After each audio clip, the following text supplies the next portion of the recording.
12-year-old girl, Emma, barefoot and starving, clutching her infant brothers Noah and Liam as she flees through Detroit's dark streets. She's running from her father, James, a man broken by grief and rage, who's become their worst nightmare. With no food, no plan, just a promise to keep her brothers safe, Emma collapses in a park, thinking it's the end. Then, a stranger, Michael, spots her in the rain and changes everything. He and his wife Olivia offer shelter, but danger looms. James won't let go easily. As Emma fights for her brothers, secrets unravel and the system fails her. Will she find a home, or will her past tear it all apart? Stick around. This story of courage, betrayal, and hope will leave you speechless. What happens when a girl's love defies all odds? You won't believe the ending. Emma's bare feet slapped against the wet pavement, each step a jolt of pain through her small, shivering body. The 12-year-old clutched her infant brothers Noah and Liam to her chest, their tiny forms bundled in a tattered blanket. Rain stung her face, but she didn't stop. She couldn't. Not with James, her father, somewhere behind her, his rage a shadow that could swallow them whole. In her arms, the twins whimpered, their cries barely audible over the storm. Emma's backpack, frayed and heavy with the last of their formula, bounced against her spine. No shoes, no jacket, just one burning thought. Keep them safe. Detroit's streets stretched endlessly before her, a maze of cracked sidewalks and flickering streetlights. This wasn't the city of bright lights. It was a forgotten corner where hope felt like a stranger. Emma's stomach growled. She hadn't eaten in 2 days. But she pushed the hunger down. Noah and Liam needed her strength. She tightened her grip, whispering, we're okay, though her voice cracked with doubt. Her mind flickered to the life she'd lost. Her mother, Sarah, had been the glue holding their family together. Sarah's laughter once filled their small apartment, her hands stirring soup or braiding Emma's hair. But a cruel illness stole her away, leaving a void James couldn't bear. He'd been a good father once, teaching Emma to ride a bike, his smile wide and warm. Now, that man was gone, drowned in whiskey and grief. The bottles piled up, and so did the bruises. James blamed Emma and the twins for his pain, his fists finding them when words weren't enough. Last night had been the breaking point. Emma had cradled Noah in her arms, feeding him the last of the formula, when James stumbled in, eyes wild. You're nothing but trouble, he'd slurred, yanking Liam from his crib. The baby's scream pierced the air, and Emma's fear turned to fire. She shoved James, hard enough to make him stumble, and snatched Liam back. Run, her heart screamed. So she did, grabbing Noah, the backpack, and whatever courage she had left. Now, miles from that crumbling apartment, Emma's legs burned, her breath ragged. She didn't know where she was going, just away from the man who'd promised to protect them but became their nightmare. The twins' cries grew weaker, their tiny bodies cold against her. Emma's heart sank as she realized the formula was nearly gone. She stopped under a flickering streetlight, kneeling to check the backpack. 1 scoop left. Her hands trembled as she mixed it with rainwater, dividing it between 2 cracked bottles. She fed Noah first, his tiny lips working greedily, then Liam, his eyes fluttering shut. Emma's throat tightened. What do I do when it's gone? She whispered, her voice lost in the rain. She hadn't cried in months. Tears felt like a luxury she couldn't afford, but now they stung her eyes. To calm herself, she sang a lullaby Sarah used to hum, her voice shaky but steady enough to soothe the twins. Hush now, my babies, the stars are above. The words felt like a lifeline, a piece of her mother still with her. But the world around her offered no comfort. The neighbors had known about James's rages, the shouting, the broken glass, but they'd turned away. Not my business, one had muttered when Emma begged for help. The social workers who'd visited once had promised to follow up, but their van never returned. The system was a broken machine, too overstretched to notice a girl like Emma, invisible in a city that didn't care. She was just another kid in a neighborhood where struggle was the norm, where kids went hungry and parents broke under pressure. Emma's knees buckled as she stood, the weight of the twins and her own exhaustion pulling her down. She stumbled into a deserted park, its swings rusted and creaking in the wind. Overgrown bushes offered a sliver of shelter. She sank to the ground, tucking Noah and Liam against her chest, their warmth the only thing keeping her going. Her backpack became a makeshift pillow, its straps cutting into her shoulders. "I'm sorry," she whispered to her brothers, her voice barely a breath. "I don't know what to do." Her eyelids grew heavy, the cold seeping into her bones. Every shadow looked like James, every rustle a threat. She hugged the twins tighter, her small body a shield against the world. Was this it? Would they freeze here, alone, forgotten? Emma's thoughts blurred, her strength fading. She didn't feel herself slipping into unconsciousness, didn't see the headlights cutting through the rain. All she knew was the weight of her promise. I won't let him hurt you. As her eyes closed, a car slowed nearby, its driver staring in disbelief at the sight of a girl and two babies, motionless in the storm. Michael Carter's Tesla hummed through the rain-soaked streets of Detroit, the city's quiet despair a familiar weight in his chest. A successful entrepreneur, he'd built a fortune from nothing, but the scars of his own childhood in these same rough neighborhoods never faded. He was heading home, mind heavy with another late meeting, when his headlights caught something impossible. A small figure crumpled in a park, two tiny bundles in her arms. Slamming the brakes, he leapt out, rain drenching his suit. There, under a dim streetlight, lay Emma, her face pale, her bare feet bloodied, clutching Noah and Liam like they were her lifeline. "Who does this to a kid?" Michael muttered, his breath catching. The twins' faint whimpers snapped him into action. He scooped all three into his arms, their cold bodies feather-light but heavy with need. Sliding them into the backseat, he cranked the heat and dialed his wife, Olivia, his voice urgent. "Liv, I found kids, a girl, maybe 12, and two babies. They're in bad shape. I'm bringing them home." Olivia's voice, usually steady from years as a social worker, trembled. "How bad?" Bruises, no shoes, starving, hurt. At their sleek, modern home on the city's edge, Olivia was a whirlwind of preparation. Blankets, bottles, a first aid kit. She moved with the instincts of someone who'd spent years helping abandoned kids. When Michael carried Emma and the twins inside, Olivia's hand flew to her mouth. Emma's swollen cheek, the twins' frostbitten toes, the desperation etched into their small bodies. It broke something in her. Tears welled as she knelt beside Emma, wrapping her in a warm quilt. "You're safe now," she whispered, though she knew the girl couldn't hear her yet. Michael settled Noah and Liam into a makeshift crib, their tiny chests rising steadier in the warmth. Olivia worked quickly, cleaning Emma's wounds with gentle hands. The girl's feet were a map of cuts and bruises, each mark a story of survival. Olivia choked back a sob, thinking of the kids she'd seen in Detroit's overwhelmed shelters, kids like Emma, invisible to a system stretched too thin. "This city fails them," she said softly, glancing at Michael. He nodded, his jaw tight. Michael knew that failure intimately. As a boy, he'd gone hungry in these streets, his own parents lost to addiction. He'd clawed his way out, but the memories lingered. Nights hiding from shouts, days scavenging for food. Seeing Emma stirred those ghosts, but also a resolve he hadn't felt in years. "We can't let her go back to whatever she ran from," he said. Emma stirred on the couch, her eyes snapping open with panic. "Noah, Liam," she gasped, bolting upright, her small frame trembling. She scanned the room, wild with fear, until Olivia knelt beside her, voice soft. "They're right here, sweetheart, look." She pointed to the twins, sleeping soundly in a bassinet. Emma's shoulders sagged, tears spilling as she reached for them, as if to confirm they were real. "You're safe," Olivia said again, resting a hand on Emma's arm. "I'm Olivia, and that's Michael. Can you tell us your name?" Emma hesitated, her gaze darting between them. Trust was a luxury she'd lost long ago, but the warmth of the blanket, the sight of her brother's safe, it cracked her defenses. "Emma," she whispered. "They're my brothers, Noah and Liam." Olivia offered a gentle smile. "You've been so brave, Emma. Can you tell us what happened?" The words came slowly, each one a weight. Emma spoke of her mother, Sarah, whose death shattered their family. Of James, her father, who turned to liquor and rage, his love curdling into violence. She described the night she fled, when James tried to rip Liam from her arms, his drunken shouts echoing in her ears. "He said we ruined his life," she said, her voice hollow. "I couldn't let him hurt them." Michael's fists clenched, his own past flashing before him. Olivia squeezed Emma's hand, her heart aching. "You did the right thing," she said. "You're not alone anymore."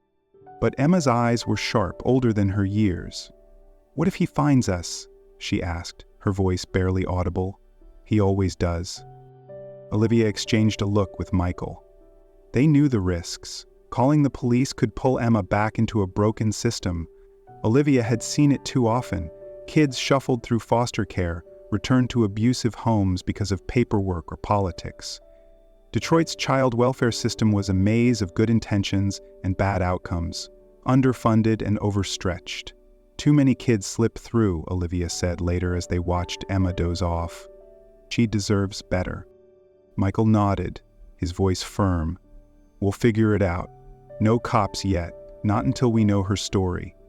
He looked at Emma, her small hand still gripping the blanket, and made a silent vow. Whatever it took, he'd protect her and those babies. As the rain battered the windows, Emma slept, unaware that her life had just taken a turn. But the shadow of James loomed, and the fight for her future was only beginning. Emma woke to the soft hum of a lullaby, one she hadn't heard since her mother's voice carried it. For a moment she thought it was a dream, but the warmth of the quilt and the sight of Noah and Liam sleeping nearby grounded her. She was in the Carter home, safe, for now. Her heart still raced at the thought of James, her father, hunting for them. But Olivia's gentle presence, mixing formula for the twins, felt like a tether to something new. "Morning, Emma," Olivia said, her smile warm. "Hungry?" Emma nodded, cautious but craving the kindness she'd almost forgotten. Over the next few days, Emma tiptoed into trust. Olivia taught her how to swaddle Noah and Liam properly, her hands patient as she guided Emma's. "You're a natural," Olivia said, watching Emma soothe Liam's cries. Emma blushed, unused to praise. But the fear lingered. Every creak of the house, every shadow beyond the window, felt like James closing in. She kept her backpack by the door, ready to run again. One afternoon, Olivia sat Emma down with a small box. Inside was a pair of sneakers, soft and blue, the kind Emma had only seen in store windows. "Try them on," Olivia urged. Emma's fingers trembled as she slipped them on, the fit perfect, cushioning her battered feet. Tears spilled before she could stop them. "Mom promised me shoes like these," she whispered, voice breaking. "She said we'd go shopping when she got better." Olivia pulled her close, her own eyes glistening. "She'd be so proud of you, Emma. And these? They're for the steps you'll take toward a new life." Emma clung to her, the shoes a symbol of something she hadn't dared hope for. A future. Meanwhile, Michael was a man on a mission. He'd hired a lawyer, a sharp woman named Clara, who specialized in child welfare cases. Clara contacted a local nonprofit to build a case against James, ensuring he couldn't touch Emma or the twins. But the news wasn't good.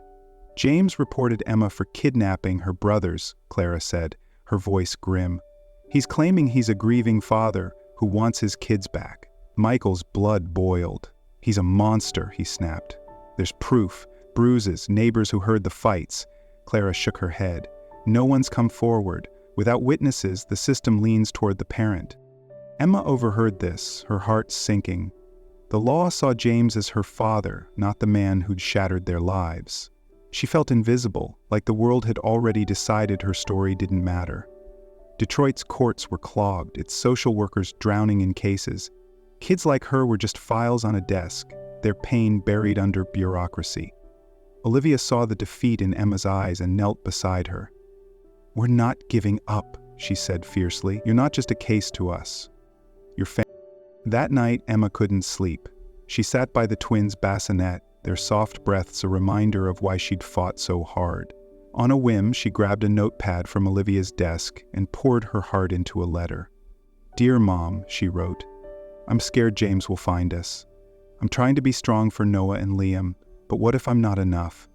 I just want us to be safe, like when you were here. I miss you." Her tears smudged the ink, but the words felt like a release, a way to hold on to Sarah's love. Olivia found the letter the next morning, left on the table. She read it quietly, her chest tightening with every word. When Emma woke, Olivia was waiting, the letter in her hand. "This is beautiful," she said, voice thick. "Your mom's still with you, Emma? In your strength? Your love for your brothers? I promise we'll fight for that safe life you want." She pulled Emma into a hug, and for the first time, Emma let herself believe she wasn't alone. But the fragile peace shattered soon after. Michael was reviewing security plans, cameras, a new gate, when the intercom buzzed. A man's voice, slurred and furious, crackled through.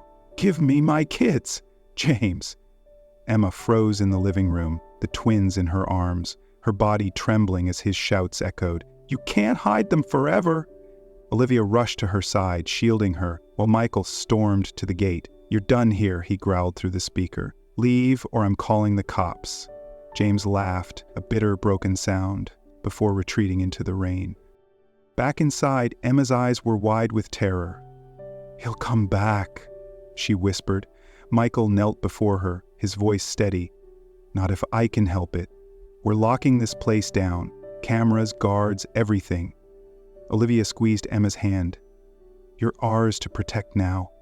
Emma nodded, but her heart still pounded. James wasn't just a man, he was a storm, and storms always returned. James wasn't done. His shadow clung to Emma like a curse, his desperation fueling a reckless campaign to reclaim his children. He'd hired a sleazy lawyer, a man with a cheap suit and a knack for twisting truths, who filed motions claiming Michael and Olivia had kidnapped Emma and her brothers. Rumors that the Carters, with their fancy house and city connections, were stealing a poor man's kids. Strangers glared at Michael in the grocery store, and anonymous notes appeared in their mailbox, accusing them of playing God. Emma saw the strain in Olivia's eyes, the way Michael's jaw tightened when he thought no one was watching. She felt like a burden, a spark threatening to burn down their kindness. One evening, Emma overheard a heated conversation from the kitchen. Hiding behind the staircase, she caught fragments of Michael and Olivia's words. "The legal fight's draining us," Michael said, voice low. "If James keeps this up, we might lose her." Olivia's reply was fierce but shaky. "We can't let that happen, Mike. She's been through enough." Emma's heart sank. Were they regretting taking her in? She tiptoed back to the twins' room, where Noah and Liam slept in their cribs. Sitting between them, she pulled them close, her whisper fierce. "I won't let you grow up scared like me," she vowed, her small hands stroking their soft cheeks. The promise anchored her, but the fear of losing this fragile safety gnawed at her soul. The Carters doubled down, installing cameras and reinforcing the gate, but the security system wasn't fully online yet, a gap James exploited. Late one night, as rain hammered the roof, Emma woke with a jolt. Something was wrong. She crept to the twins' room, her heart pounding, and froze. Liam's crib was empty, the window ajar, curtains flapping in the storm. A scream lodged in her throat. "No," she gasped, racing downstairs, her new sneakers slipping on the hard wood. She grabbed a flashlight from the kitchen, ignoring the risk, and bolted into the rain. Instinct pulled her toward an abandoned warehouse nearby, a crumbling relic of Detroit's industrial past where she'd once hidden from James's rages. The door hung loose, creaking as she pushed it open. Inside, James knelt in the dim glow of a broken skylight, Liam cradled in his arms. His face was haggard, eyes bloodshot, muttering to himself. "You're mine," he whispered to the baby, voice breaking. "They can't take you." Emma stepped forward, her voice steady despite the tremor in her chest. "Put him down, Dad." The word felt foreign, heavy with memories of a man who'd once been more than this. James's head snapped up, his gaze wild. "You turned them against me," he snarled. "You and those rich bastards." Emma's eyes locked on Liam, his tiny fists waving. She took a breath, her words deliberate. "Mom loved you. She loved us. Why did you let her death break you? Why did you break us?" Her voice cracked, but she held his stare. "Liam doesn't deserve this. Neither do you." James flinched, as if her words were a physical blow. His shoulders slumped, and for a moment the rage drained from his face. "I couldn't save her," he muttered, tears mixing with the rain on his cheeks. "I couldn't save any of us." His grip on Liam loosened, the baby's soft whimpers filling the silence. Emma's heart ached, not for the man before her, but for the father he'd once been. Outside, Michael's voice cut through the storm. "Emma!" He'd followed her tracks, his flashlight sweeping the warehouse. Emma shouted, "He's got Liam!" James staggered to his feet, but Michael was faster, bursting through the door. "Let him go!" Michael growled, his voice a steel blade. James lunged, but Michael sidestepped, wrenching Liam from his arms. Emma caught her brother, clutching him tightly as Michael pinned James to the ground, rain and mud soaking them both. Sirens wailed in the distance, but they were slow, too slow. This part of Detroit was a no-man's land, where police rarely ventured unless forced. The city's underfunded services left families like Emma's to fend for themselves. A bitter truth Olivia had railed against for years. Michael held James until the cops arrived, their flashlights fading as they dragged him away. Back at the house, Emma sat shivering, Liam in her arms, Noah pressed against her side. Olivia wrapped them in blankets, her hands trembling as she checked Liam for injuries. "You're so brave," she whispered. But Emma didn't feel brave. She felt fragile, like glass about to shatter. James was gone, for now, but the fight wasn't over. The law, the rumors, the system, they were all still against her. She looked at Michael, his face etched with resolve, and Olivia, her eyes fierce with love. They were her shield, but how long could they hold? The Carter home buzzed with a fragile hope, but the weight of the looming court battle pressed heavily on everyone. Michael and Olivia poured everything into securing legal guardianship for Emma, Noah, and Liam. Their lawyer, Clara, worked tirelessly, gathering medical records of Emma's bruises and statements from the few neighbors who'd finally agreed to speak. But James, now sobered up in jail, played a new card. Through his lawyer, he claimed he was a changed man, haunted by his mistakes and desperate to make amends. His plea for a second chance stirred doubt in the system, threatening to unravel everything the Carters had fought for. Emma felt the tension in the air, Olivia's forced smiles, Michael's late-night calls with Clara. It all signaled trouble. She kept busy with the twins, singing to them, feeding them, anything to drown out the fear that James could tear them away. One night, as she tucked Noah into his crib, Olivia sat her down. "The hearing's soon," she said gently. "You might have to speak. Are you ready?" Emma's stomach twisted, but she nodded. "For them," she whispered, glancing at her brothers. "I'll do anything." The courtroom was a cold, sterile place, its wooden benches filled with strangers. Emma sat between Michael and Olivia, her small hands clasped tightly in her lap. James sat across the room, cleaned up in a borrowed suit, his eyes fixed on her. She couldn't tell if it was remorse or defiance in his gaze. The judge, a stern woman with gray hair, listened as James's lawyer painted him as a grieving widower who'd lost his way. "He's in counseling," the lawyer said.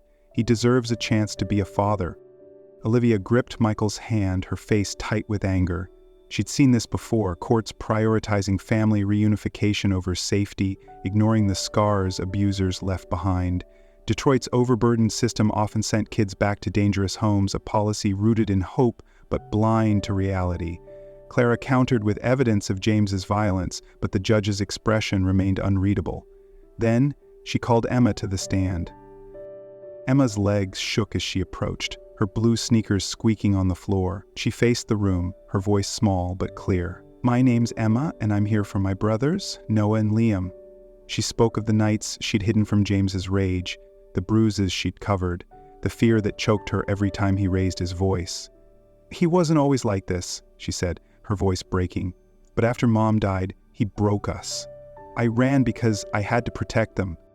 The room was silent, every word landing like a stone. Then Emma looked at James, her eyes steady.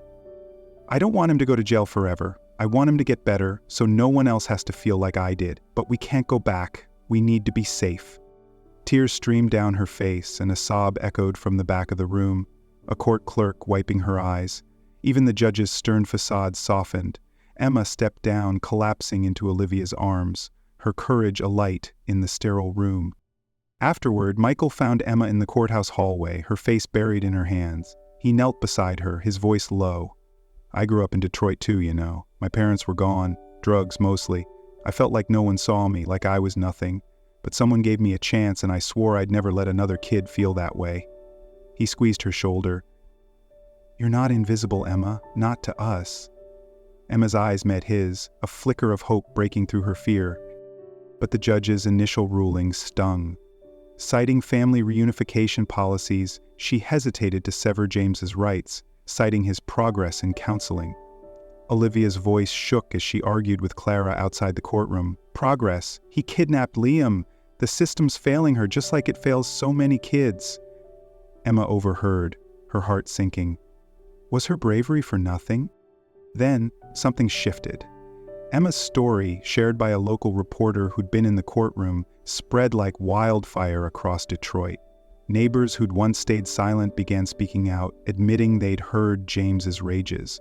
Community groups rallied, raising funds for the Carters' legal fees. Petitions circulated, demanding justice for Emma. The pressure mounted, and at the final hearing the judge made her decision. Temporary guardianship to Michael and Olivia, with James granted supervised visits, pending further review. It wasn't a full victory, but it was a lifeline. Back home, Emma held Noah and Liam, their warmth grounding her. Olivia hugged her tightly, whispering, "We're not done fighting." Michael stood nearby, his eyes fierce with determination. The community's support felt like a shield, but James's shadow lingered. Supervised visits meant he wasn't gone, and Emma knew the road ahead was uncertain. Still, for the first time, she felt a spark of belief that she might not have to face it alone. The Carter home became a sanctuary, its walls wrapping Emma, Noah, and Liam in a warmth Emma had almost forgotten was possible. With temporary guardianship granted, Michael and Olivia transformed their lives into a rhythm of care, bottles for the twins, bedtime stories for Emma, and quiet moments that felt like family. But Emma's heart still carried a shadow. James, though confined to supervised visits, lingered in her thoughts. Would he change, or would his darkness return? She pushed the fear down, focusing on the twins' giggles, and the new life unfolding before her. Emma started school, a small public one in Detroit where kids carried their own stories of struggle. At first, she kept to herself, her blue sneakers a silent reminder of the road she'd walked. But a girl named Mia, with a quick laugh and kind eyes, drew her out, inviting her to lunch, then to a school art club. Emma found solace in painting, her brush strokes capturing memories of her mother and dreams for her brothers. Olivia noticed her talent and enrolled her in a support group for kids who'd faced abuse. There, Emma shared her story, her voice growing stronger with each meeting. She wasn't alone anymore. Others understood her scars. One sunny afternoon, Emma knelt in the Carters' backyard, digging a small hole for a marigold plant. "This is for you, Mom," she whispered, patting the soil. She'd chosen the flower for its bright petals, like the hope Sarah had always given her. Olivia watched from the porch, her heart swelling. Later, she surprised Emma with a small wooden plaque, carved with the words, "Love blooms from wounds." Emma traced the letters, tears falling. "I'm going to grow up strong," she said, her voice firm. "For Noah and Liam, for Mom." Olivia hugged her tightly. "You already are, sweetheart." But the past wasn't done with Emma. The first supervised visit with James loomed, a requirement of the court's ruling. Emma dreaded it, her stomach knotting as Michael drove her to the community center. Inside, James sat at a table, his hands fidgeting, a social worker nearby. He looked smaller, his face etched with regret. "Emma," he said softly, "I'm sorry I failed you, failed your mom." His voice cracked, and for a moment, Emma saw the man who'd once pushed her on a swing. She didn't speak at first, her fingers clutching a folded piece of paper, a drawing she'd made of herself, Noah, and Liam, smiling under a bright sun. "I don't know if I can forgive you," she said finally, her voice steady. "But I hope you get help. I hope you find the light Mom saw in you." She slid the drawing across the table, her heart pounding. James's eyes welled as he touched it, his fingers trembling. "I'll try," he whispered. Emma nodded, then walked away, the weight of his apology heavy, but not enough to erase her pain. Back home, Emma threw herself into a new purpose. She'd seen too many kids like her lost in Detroit's broken system, their voices unheard. The city's underfunded shelters and overworked caseworkers couldn't keep up, leaving countless children to fend for themselves. Inspired by Olivia's activism, Emma decided she'd grow up to be a social worker, to fight for those the world overlooked. "I want to help kids feel seen," she told Michael one evening, her eyes fierce. He smiled, pride in his voice. "You will, Emma. You already do." Her first step came unexpectedly. With Mia's help, Emma organized a community art exhibit at school, showcasing drawings by kids from her support group. Each piece told a story of pain, resilience, or hope: a cracked heart, a soaring bird, a family holding hands. Emma's painting, a marigold glowing against a stormy sky, hung in the center. The event drew neighbors, teachers, even local reporters who spread the message: every child deserves to be loved. Funds raised went to a local shelter, a small dent in a big problem, but a start. Michael and Olivia, now long-term guardians, stood by Emma's side at the exhibit, Noah and Liam toddling nearby. Adoption talks had paused, the legal system was slow, and James's supervised visits complicated things, but their bond was unbreakable. "You're our daughter," Olivia whispered, squeezing Emma's hand. "No paper can change that." Emma smiled, her heart full. As the exhibit closed, Emma addressed the crowd, her voice clear. "I was scared once, but people showed me I'm not alone. There are kids out there who need that too. Let's help them." The applause was thunderous, but Emma's eyes were on her brothers, her promise to them stronger than ever. This story doesn't end with a perfect bow. Many kids in Detroit still face what Emma did: abuse, neglect, a system that fails them. But Emma's journey shows what's possible when love and courage collide. Share the story to spread hope. What did Emma's fight teach you? Drop a comment and tell us where you're watching from. Let's keep her light burning, one act of kindness at a time.